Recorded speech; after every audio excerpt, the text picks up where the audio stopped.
আমি আজকে কিছু জরুরি কথা বলতে আসছি আবারও। এবং আমি আজকে মব নিয়ে কথা বলব। মানে মব। আম আমি খেয়াল করেছি বিভিন্ন জায়গায়, বিশেষ করে সামাজিক যোগাযোগ মাধ্যমে Facebook, Twitter, YouTube বাকিগুলিতেও যে মব নিয়ে অনেকেই খুব নেগেটিভ ধারণা পোষণ করছেন। মানে মব জাস্টিস, মব সন্ত্রাস এগুলি নিয়ে আপনাদের কমপ্লেইনের শেষ নাই। অথচ এটা একটা পজিটিভ ব্যাপার। আমাদের ইউনূস স্যার বলেন, তার অন্যান্য স্যার উপদেষ্টারা বলেন, অথবা বাকি যারা আছে এখন এই মুহূর্তে বাংলাদেশের স্টেক হোল্ডার এবং আগামী নির্বাচনে যারা অংশগ্রহণ করবেন বলে অলরেডি মানে জিতে গেছেন বলে অলরেডি মার্কেটিং করছেন, আ তারা এই পজিটিভ ব্যাপারগুলোকে কিন্তু আ আ মানে আমলে নিয়েছেন। কিন্তু আপনারা এখন পর্যন্ত এই মবের পজিটিভ ব্যাপারগুলো বুঝতে পারেন নাই। এটা খুবই আনফরচুনেট এবং আপনারা যার যা খুশি তাই করছেন। মানে যার মুখে যা আসছে সেভাবে কথা বলছেন। অনলাইনে বলেন, অফলাইনে বলেন, এগুলি উচিত না। মবের মব জাস্টিস মানে কি? দেখেন, মব জাস্টিস বাংলাদেশের জন্য খুবই অতি প্রয়োজনীয় একটা ব্যাপার। এটা খুবই দরকার বাংলাদেশে। আগে আমি কিছুদিন আগেও বলেছি যে বাংলাদেশে আগে আইনের হাত ছিল লম্বা, শুধু আইনের হাত লম্বা ছিল। এই মুহূর্তে সবার হাত লম্বা। বাংলাদেশের যেকোনো মানুষই আইন নিজের হাতে তুলে নিয়ে যেকোনো ধরনের বিচার ব্যবস্থা যেকোনো ধরনের বিচার করতে পারে, সাথে সাথে এক্সিকিউট করে তুলতে পারে। এরকম কয়টা দেশে হয়? এত আপনারা সবসময় এককালে কমপ্লেইন করতেন যে বাংলাদেশের কোর্টে গত ৫০ বছরের ইতিহাস ঘাটলে দেখা যাবে বাংলাদেশের আদালতে কোনো মামলা উঠলে কোনো কিছু হলে ওইটার বিচার পেতে পেতে বছরের পর বছর লেগে যায়। মানে কোর্টে একটা মামলা করলেন, ওইটাকে মানে মামলাটার ফিনিশ হতে হতে আপনি বুড়ো হয়ে যাবেন, তাই না? আর এখন খেয়াল করেন যে মামলাই করার দরকার নাই। ইনফ্যাক্ট মামলা ধরেন আপনি করলেন, করার ২ মিনিটের মধ্যে জাস্টিস। ২ মিনিটের মধ্যে বিচার হয়ে যাচ্ছে এবং সেখানে কোনো খরচ হচ্ছে না। আমি একজন আদালতে জাজদের বেতন দেওয়া, লয়ার ভাড়া করা, তারপরে ল এনফোর্সমেন্ট এজেন্সি আছে, সেখানেও একটা মানে লোকবলের ব্যাপার আছে। এগুলি সবই খরচের ব্যাপার। আমাদের ইউনূস স্যার উনি চাইছেন এবং উনার যারা বাকি স্যার আছে, উনারা চাইছেন এই খরচগুলো কমাতে। বাংলাদেশের ইকোনমিকে আরও স্ট্রং করার জন্য উনারা চাইছেন বিভিন্ন জায়গায় খরচ কমিয়ে আনতে। এখন এই জাস্টিস সিস্টেমে বিচার ব্যবস্থায় যদি একটু খরচ কমিয়ে এনে এটাকে ফাস্ট করা যায়, তাহলে খারাপ কি? আপনি খেয়াল করে দেখেন, মব জাস্টিস, ইনস্ট্যান্ট জাস্টিসের মতো মব জাস্টিস। আপনারা মব জাস্টিস বলে এটাকে নেগেটিভলি মানে খুব নেগেটিভভাবে মানে রিপ্রেজেন্ট করছেন মানুষের কাছে। আসলে মব জাস্টিস তো আসলে ইনস্ট্যান্ট জাস্টিস এবং এই ইনস্ট্যান্ট জাস্টিস এটা আমাদের সমাজ মানে আমাদের এই মুহূর্তে বাংলাদেশে কত উপকার করছে আপনারা কল্পনাও করতে পারবেন না। আমার মতে এই ইনস্ট্যান্ট জাস্টিস বা মব জাস্টিসের জন্য ইউনূস স্যারের এবং তার সাথে আরও যারা আছেন তাদের আরও একটা নোবেল পুরস্কার পাওয়া উচিত। তারা এটার দাবি রাখে, অবশ্যই রাখে। আই মিন এই যে ধরেন মব ক্রিয়েট হলো, একজন মানুষকে তারা ধরলো, ধরে জাস্টিস করে ফেললো, ঝুলিয়ে দিল অথবা হোয়াটএভার দে ডু মব জাস্টিসে তারা যা কোটার যা মন চায় তাই তো করতে পারে, রাইট? এবং পুরা প্রসেসটা হয়ে গেল ১০ মিনিটের মধ্যে।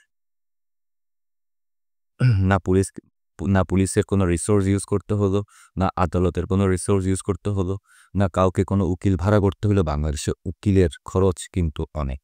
যাই বলেন না কেন মিনিটে উকিলরা বিল দেয় ডাক্তারের মতো, প্রেসক্রিপশনের মতো। মানে মানে মানে কথা বললেই মুখ দিয়ে সালাম বাইর করলেও একটা বিল ধরায় দিবে, রাইট? বড় একটা বিল। কিন্তু দেখেন এগুলি সব এভয়েড করে ফেললেন। কত টাকা মাঝখান দিয়ে বেঁচে গেল। This is important. বাংলাদেশের জন্য এটা খুবই ইম্পোর্টেন্ট।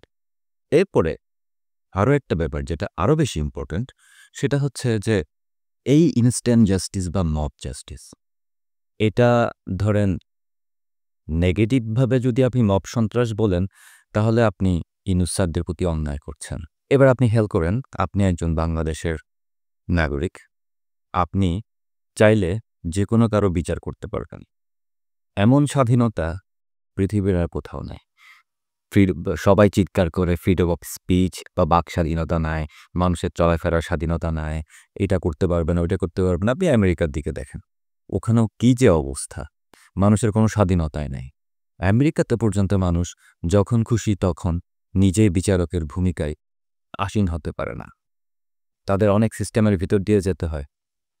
ইউরোপ দেখেন বা অন্যান্য যে কোনো দেশ দেখেন একই অবস্থা, কিন্তু বাংলাদেশে একজন সাধারণ মানুষ সে যদি চায় সে বিচারকের ভূমিকায় চলে আসতে পারবে। এরকম একটা এক্সাম্পল আপনি কোথায় পাবেন? বাংলাদেশের সব মানুষই যে কোনো মুহূর্তে বিচারক হয়ে যেতে পারবে, যে কেউ যে কোনো ধরনের বিচার করতে পারবে। একটা দেশে এত বিচারক আর কোনো দেশে আছে বাংলাদেশ ছাড়া? এত বিচারক, এত সুন্দর বিচার ব্যবস্থা, যেখানে ইনস্ট্যান্ট সবকিছু হয়ে যাচ্ছে, যেখানে আপনার মতো সাধারণ মানুষ, আপনার মতো সাধারণ একজন নগরীয় চাইলে বিচারক হয়ে যেতে পারবে, ইনস্ট্যান্ট একটা জাস্টিস নিয়ে আসতে পারবে এবং মানুষকে খুশি করে দিতে পারবে। আর তাছাড়াও আপনারা বুঝতে পারছেন না, এগুলি হচ্ছে দেশ চালানোর একটা খুবই সায়েন্টিফিক উপায়, যেটা ইউনূস স্যার নিজেই বের করেছেন। ইউনূস স্যার এবং তার অন্যান্য উপদেষ্টারা বা অন্যান্য স্টেক হোল্ডার যারা আছেন, তারা মূলত এটাকে খুব সায়েন্টিফিক্যালি ইউজ করছেন এই মব জাস্টিসকে। সাধারণ মানুষের কথা বাদ দেন, বাংলাদেশে এমনকি মানে যারা অপরাধী, সন্ত্রাসী অথবা জেলের ভিতরে কোনো না কোনো কারণে জেল খেটেছেন বা খেটে যাচ্ছেন এখনো, তারাও জেল থেকে বের হয়ে চাইলে বিচারক হয়ে যেতে পারছেন। বাংলাদেশে শুধু যে সাধারণ মানুষ বা ভালো মানুষের অধিকার আছে তা কিন্তু না, মোটেও না। সবার সমান অধিকার আছে, এবং সেটা যদি সন্ত্রাসীও হয়, কোনো জেল খাটা দাগি আসামিও হয়, তাদেরও সমান অধিকার আছে একদম সবার মতো। এবং তারাও চাইলে মব জাস্টিস করতে পারবেন, এবং তারাও চাইলে যে কারো বিচার করতে পারবেন, সেটা যেখানেই হোক। এই ধরনের মানে এত সুন্দর সিস্টেম কিন্তু পৃথিবীর আর কোথাও নয়। এগুলি কিন্তু হিউম্যান রাইটসের মধ্যে পড়ে। দেখেন না, আপনার বাংলাদেশে আগে বিভিন্ন ধরনের হিউম্যান রাইটস অর্গানাইজেশন, ইন্টারন্যাশনাল যেগুলি ছিল, অ্যামনেস্টি বা HRW, ওরা কিন্তু আগে বছরখানেক আগে কথায় কথায় কথায় কথায় স্টেটমেন্ট দিত, কথায় কথায় কিছু কেউ একটা হাঁচি দিলেও একটা স্টেটমেন্ট দিয়ে দিত। কিন্তু এখন খেয়াল করে দেখেন, তাদের কোনো স্টেটমেন্ট নাই, তারা কোনো কথা বলে না, কারণ তারা জানে যে এই মব জাস্টিস এটা অনেক ভালো একটা ব্যাপার, এটা অনেকটা পজিটিভ ব্যাপার। আপনি আমি হয়তো কম বুঝি, ওরা কি কম বুঝে? অ্যামনেস্টি ইন্টারন্যাশনাল কি কম বুঝে? হিউম্যান রাইটস ওয়াচ কি কম বুঝে?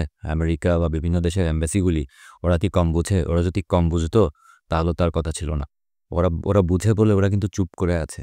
নইলে দেখেন, আগে মিনিটে মিনিটে স্টেটমেন্ট দিত না, কিন্তু ইউনূস স্যার যখন একটা নতুন জিনিস আবিষ্কার করেছেন অন্যদের সাথে, এই মব জাস্টিস, ইনস্ট্যান্ট জাস্টিস যেটাকে বলে, এটা কতটা অ্যাকসেপ্টেবল এবার চিন্তা করে দেখেন যে যত ধরনের ফরেন এম্বাসি, বিদেশি এম্বাসি বাংলাদেশে আছে, তারাও কিন্তু কোনো স্টেটমেন্ট দিচ্ছে না এই সমস্ত ব্যাপারে। তারা এটাকে অ্যাপ্রিসিয়েট করছে ইন এ ওয়ে, যেহেতু নেগেটিভলি বলছে না, সে তো ডেফিনেটলি অ্যাপ্রিসিয়েট তো করছে, তাই না? অ্যাপ্রিসিয়েট করছে। অন্যান্য এই হিউম্যান রাইটস অর্গানাইজেশনগুলো ইন্টারন্যাশনাল, ওরাও চুপ। তার মানে আপনাকে বুঝে নিতে হবে যে এই ইনস্ট্যান্ট জাস্টিস এটা আসলে সায়েন্টিফিক্যালি অনেক বড় একটা ব্যাপার। It's a new thing. আমার তো মনে হয় ইউনূস স্যার থেকে দেখে এই বাংলাদেশের এই মব জাস্টিস, ইনস্ট্যান্ট জাস্টিসের এই পুরো প্রসেসটা দেখে পৃথিবীর অন্যান্য অনেক দেশ এটাকে কপি পেস্ট করবে। আমার মতে ইউনূস স্যারের উচিত এটাকে কপিরাইট করে ফেলা, এবং অন্য যে কোনো দেশ যদি আপনার এই মব জাস্টিস বা ইনস্ট্যান্ট জাস্টিসের এই থিওরিটা, এই কনসেপ্টটা কপি পেস্ট করে, তাহলে বাংলাদেশকে অথবা ইউনূস স্যারকে টাকা দিতে হবে, রয়্যালটি ফি দিতে হবে। বৈদেশিক মুদ্রা অর্জন করার জন্য একটা বিশাল ওয়ে কিন্তু তৈরি হচ্ছে, এটা বুঝে নিন কিন্তু। সো লেট মি রিটরাইট, আমি এখন থেকে যেন কোনোদিন অনলাইনে, ইউটিউবে, ফেসবুকে কোথাও যেন না দেখি, বিশেষ করে আমাদের লোকজনদের এই মব জাস্টিস নিয়ে উল্টাপাল্টা কথা বলতে। কেউ মব জাস্টিস নিয়ে খারাপ কথা বলবেন না, ইউনূস স্যারকে নেগেটিভভাবে রিপ্রেজেন্ট করবেন না।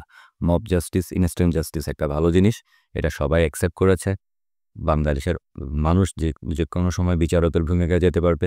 অ্যামনেস্টি ইন্টারন্যাশনাল বলেন, হিউম্যান রাইটস ওয়াচ বলেন, তারাও এটাকে খুব অ্যাকসেপ্ট করে নিয়েছে। তারাও এটার এগেনস্টে কিছু বলে না। বিভিন্ন এম্বাসি যেগুলি আছে বাংলাদেশের বন্ধু যারা, তারাও খেয়াল করবেন, ওরাও কিছু বলে না, ওরাও অ্যাকসেপ্ট করে নিয়েছে। সো তার মানে হচ্ছে ওরা বেশি জানে, আপনি কম জানেন। এবং যেহেতু আপনি কম জানেন, কিন্তু আপনি চুপ করে বসে থাকবেন। ইনস্ট্যান্ট জাস্টিস, মব জাস্টিস এগুলি নিয়ে কোনো ধরনের নেগেটিভ কথা বলবেন না, ক্রিটিসাইজ করবেন না। সব দেখবেন, দেখে চুপ করে বসে থাকবেন, আল্লাহর কাছে দোয়া করবেন যে ওয়াও, বাংলাদেশ এগিয়ে যাচ্ছে। Have a good one.